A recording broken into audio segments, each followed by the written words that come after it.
As a U.S. military combat medic, Joe, who asks us not to reveal his last name, saved many lives serving in the Middle East.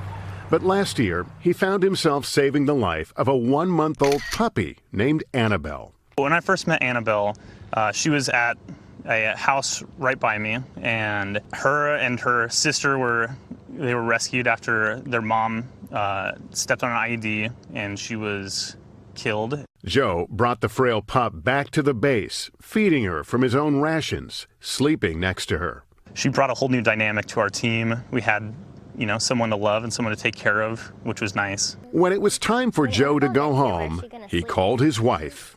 And I was like, hey, Jillian, do you think that we could adopt a dog? It was definitely just a natural thing to say, yes, bring her home. If you can, bring her home.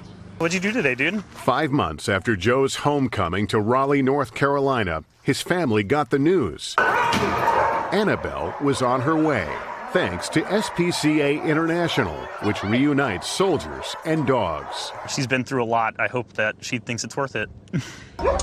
After a road trip that took them through 16 checkpoints, part of a journey that spanned 5 countries, Annabelle finally made it. I think I see her, dude.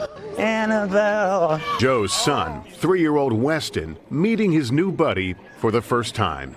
This 4-legged orphan of war now safe with her new family, thanks to the serviceman who came to her rescue.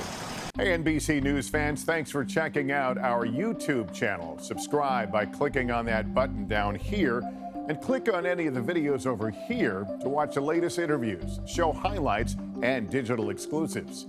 Thanks for watching.